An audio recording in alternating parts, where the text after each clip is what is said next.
তোমাদের সবার পছন্দের ধারাবাহিক শুভ বিবাহের আজকের পর্বের রিভিউ নিয়ে বাংলা সিরিয়াল সমাচার তোমাদের সামনে এসে গেছে। তো আজকের পর্বের রিভিউতে সুধা ওরা সব পুজোর জোগাড়জাটি করতে ব্যস্ত। এদিকে দেখছে আড়াল থেকে কেউ একজন তাদেরকে ফলো করছে। সেটা আর কেউ নয়, সেটা হচ্ছে এই রণজয়। সে সেজে এসেছে। সুধার তো সন্দেহ হয়। সুধা বলছে, দাঁড়ান দাঁড়ান, কে আপনি? কে এরমভাবে ওরভাবে লুকিয়ে লুকিয়ে দেখছেন? কে আপনি? তখন চলে যাচ্ছে। তখন সুধা কি করে, একটা কাঠের জিনিস ছুঁড়ে মারে মাথার মধ্যে লাগে, করতে থাকে। তো সুধা পেছন দিকে ঘুরে আছে, তো রণজয়, সুধা কিন্তু মুখটা দেখতে পারে না। বলছে, কে কে? তখন তেজরা দৌড়ে আসে, বলো ওই দেখো আড়াল থেকে আমাদেরকে ফলো করছিল, কে উনি? তখন তেজ বলছে, কে আপনি? বলছে, আমি এই গ্রামের লোক আসলে আপনাদের পুজো দেখতে এসেছিলাম, আর কে জানে যে বৌঠানের হাতে মার খেয়ে যাবো, মানে এরকম একটা কথা বলছে। তখন তেজ বলছে, সুধা তুমি কি করো বলো তো? সুধা বলছে, তেজ, আমার না ওনাকে পুরোপুরি সন্দেহ হচ্ছে, আমার মনে হচ্ছে উনি মিথ্যে কথা বলছেন। তুমি জিজ্ঞাসা করো উনি কি, আর এদিকে আসতে বলো, মুখটা দেখাতে বলো। সুধা বলছে, আপনি যদি গ্রামের লোক হয়ে থাকেন, তাও চেনা পরিচিত, তাহলে এভাবে মুখটা ঢেকে রেখেছেন কেন?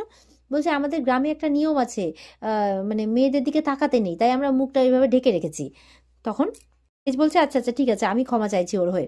সুধা বলছে, তেজ তুমি এইভাবে করো না, আমার কিন্তু সন্দেহ হচ্ছে, তুমি ওনাকে দাঁড়াতে বলো। ততক্ষণে রণজয় কিন্তু এটা সেটা বাহানা বানিয়ে সেখান থেকে চলে যায়।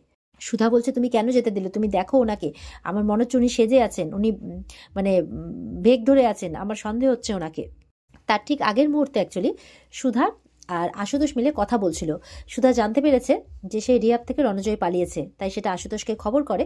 আশুতোষকে বলে, এবার কিন্তু পুরোপুরি নজর রাখতে হবে, আমার পুরো মনে হচ্ছে ওখান থেকে পালিয়ে এখানে আসবে সরাসরি। আশুতোষ বলছে, ঠিক আছে, আমি ফোর্সকে অ্যালার্ট করে দিচ্ছি। সুধা বলছে, হ্যাঁ তাই করুন। তো সেই কথাবার্তাগুলো দাঁড়িয়ে দাঁড়িয়ে শুনছিল যে ওরা এত ফিস করে কি কথা বলছে। তখনই সুধা দেখে ফেলেছিল। এবার দেখা যাচ্ছে যে সন্ধেবেলা সবাই বনফায়ারের ব্যবস্থা করেছে, আর সেখানে সব কাপলরা একসাথে হয়েছে। সুধা, তেজ, ঝিনুক, সমুদ্র, ওদিকে জ্যোৎস্না, আশুতোষ, এরা সবাই। কিছুক্ষণের মধ্যে দেখা যাচ্ছে সেখানে রেশমিও আসে, আর রেশমিকে নিয়ে আসে ডক্টর মোহিত। তো ঝিনুক বলছে, এখানে একটা কাপল নাইট অ্যারেঞ্জ করা হয়েছে। তখন মোহিত বলছে, ওহো, তাহলে তো আমি বাদ। তখন রেশমি বলছে, হ্যাঁ আমিও তো তাহলে থাকতে পারবো না। সুধা বলছে, কে বলেছে যে শুধুমাত্র স্বামী স্ত্রীরাই থাকতে পারে? দুজন বন্ধুও থাকতে পারে। ঝিনুক বলছে, একদম ঠিক, না হলে আজকে আমাদের সেলিব্রেশনটা হবে কি করে? মানে ওরা কিন্তু সুধা তেজের অ্যানিভার্সারিটা প্ল্যান করেছে, মানে বাইরে কোনো মতে নিয়ে এসছে, আর ভেতরে হয়তো সম্ভবত ওরা কিছু প্ল্যান করছে। তো সেটার মুখ ফসকে বেরিয়ে গেছে। বলছে, না না, আমি ওই সেলিব্রেশনে মানে সেলিব্রেশন বলতে বোঝাচ্ছি আমরা এখন এই সবাই মিলে এখানে এনজয় করবো, এই ব্যাপারটা সেলিব্রেট করব, এটাই বলছে। আর ওদিকে তেজ তো বিরক্ত হচ্ছে। তেজ সুধাকে বলছে, দেখো আজকের দিনটা আমাদের কিভাবে মাটি হচ্ছে কারো কিন্তু মনে নেই। সুধা বলছে, তুমি চুপ করবে, নাহলে কিন্তু তোমাকে সবার সামনে বকা দেবো আমি। তেজ বলছে, আমি কাউকে ছাড়বো না, চুনচুনকে বদলা নিবো আমি। হ্যাঁ, আরে এরা ফ্যামিলি, আপনজন, আমাদের অ্যানিভার্সারিটা মনে নেই? ওদিকে দেখা যাচ্ছে যে বাইরে তো সব এনজয় করছে, আর ওদিকে দেখা যাচ্ছে সব বড়রা সবাই মিলে ভেতরটা সাজাচ্ছে, হ্যাপি অ্যানিভার্সারি, বেলুন টেলুন ফোলাচ্ছে, আর তোরই একদম হাতে লাঠি নিয়ে বসে আছে। বড়রা কেউ বেলুন ফোলাতে পারছে না, আর দম পাচ্ছে না। ঠাম্মি, তেজের মা, মেচকা সব কটা বসে বেলুন ফোলাচ্ছে, আর দম পাচ্ছে না। এদিকে আশুতোষের মা, সবাই তো বলছে যে রেস্ট হবে না, কোনো রেস্ট হবে না, তাড়াতাড়ি করো, মাম্মা পাপাকে সারপ্রাইজও তো দিতে হবে, কি করছো তোমরা বলো তো, কোনো রেস্ট হবে না। একদম হাতে লাঠি নিয়ে শাসন করছে। ওদিকে তেজের বাবা হ্যাপি অ্যানিভার্সারি যে ব্যানারটা লাগাচ্ছে, সেটাও মানে ব্যাকা লাগিয়েছে। বলছে, এটা কি করছো? ওফ, কোনো কিছু তোমার দ্বারা হয় না, তুমি তো ব্যাকা লাগিয়েছো। তখন বলছে, ব্যাকা কই দেখি তো। নিজেও দেখতে গিয়ে কিন্তু ব্যাকাই হচ্ছে, কিন্তু বুঝতে পারছে না যে সেও ব্যাকা হয়ে গেছে। মেচকে এসে বলছে, আরে আগে নিজে তো সোজা হ, তারপর তো ওটা সোজা মানে ব্যাকা সোজা কিছু বুঝবি। তখন বলছে, এই তুই বেশি বকিস না তো। এইবার ওদের দুজনের ঝামেলা লেগে গেছে। তো এবার মেচকা এসছে বেলুনের দিকে। তখন তেজের মা বলছে, আসো তো মেজো ঠাকুরপো, তুমি বেলুনটা ফোলো, আমি দেখছি ওদিকে।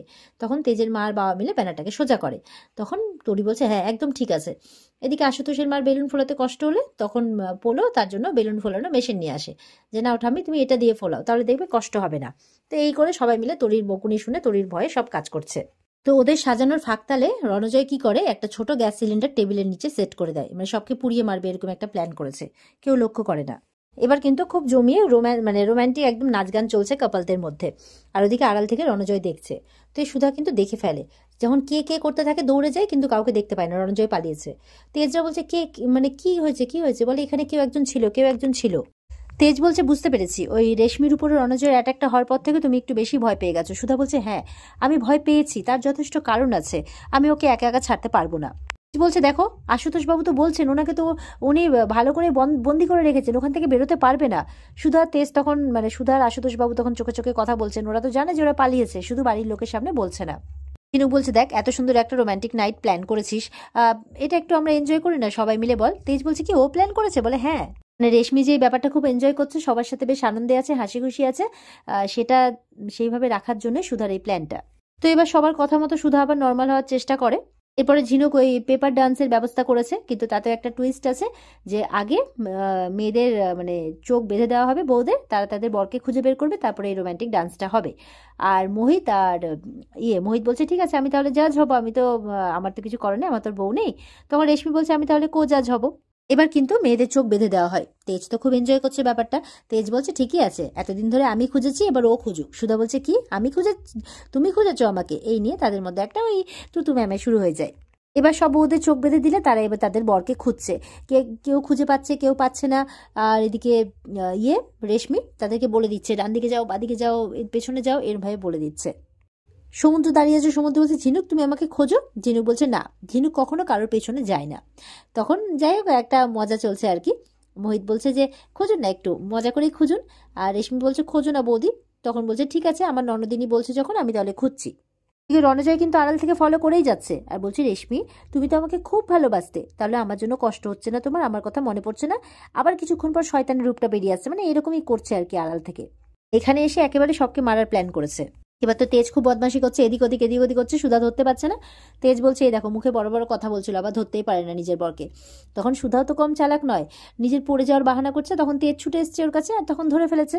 তেজ বলছে দিস ইজ নট ফেয়ার, না না এটা চোট্টামি, এটা কি করে হয়? তো এই নিয়ে এবার সবার মধ্যে একটা ভালোই হাসি মজার সিচুয়েশন তৈরি হয়েছে। আশুতোষ বলছে রেশমিকে কি করে খুঁজলে আমাকে? রেশমি বলছে কেন তোমার পারফিউম, তুমি যে সকালবেলা উঠে পারফিউমটা দাও পুরো ঘর একদম মোমো করে, সেই পারফিউমের গন্ধে চিনে ফেলেছি। সমুদ্র বলছে সবাই সবাইকে খুঁজে নিল, আমাকে ঝিনুক খুঁজছে না। ঝিনুক বলছে বলেছি না ঝিনুক কারো পেছনে যাবে না। সমুদ্র বলছে নাও আমি নিজেই ধরা দিচ্ছি, এই বলে ঝিনুককে জড়িয়ে ধরে। এদিকে ঝিনুক সমুদ্রকে জিজ্ঞাসা করছে ওদিকে কি অবস্থা। সমুদ্র বলছে আর বলো না, সিনিয়র সিটিজেনদের অবস্থা খারাপ হয়ে গেছে। তবে চিন্তা করো তোরই একদম সবাইকে একদম কাজ করাচ্ছে একদম হাতে লাঠি নিয়ে। বলে ঠিক আছে তাহলে আমি এখানে আরো কিছুক্ষণ এদেরকে আটকে রাখছি। এবার তো ঝিনুক ওই পেপার ডান্সের কথা বলছে, আর ওদিক থেকে রণজয় বলছে আর কিছুক্ষণ ওই দালানে যে ব্যবস্থা করা হয়েছে সপরিবারে একবারে মরবে সবাই, এরকম একটা প্ল্যান বলছে। রণজয় বলছে যে ভেতরে সব পরিবারে মরবে, রেশমিকে সে নিজে হাতে মারবে। তো এরকম একটা ডেঞ্জারাস প্ল্যান করেছে আর খুব হাসছে। আর ওদিকে তো সবাই মিলে এনজয় করছে। সুধার মনে একটা চিন্তা থেকেই গেছে, তবুও ব্যাপারটাকে যেহেতু সপরিবারে সবার সাথে আছে ব্যাপারটা এনজয় করার চেষ্টা করছে যাতে সবাইকে খুশি রাখা যায়। আর এখানেই কিন্তু আজকের পর্ব শেষ হয়ে যায়। এই ছিল আজকের পর্বের রিভিউ। যদি ভালো লেগে থাকে তাহলে পর্বকে লাইক কমেন্ট করে জানাতে ভুলবে না, আর আমাদের সাথে জুড়তে চ্যানেলকে সাবস্ক্রাইব করতে একদমই ভুলবে না। পর্বের বিস্তারিত দেখতে অবশ্যই স্টার জলসার পর্দায় চোখ রাখবে। আজকের মতো পর্ব এই পর্যন্তই। সবাই ভালো থেকো, টাটা।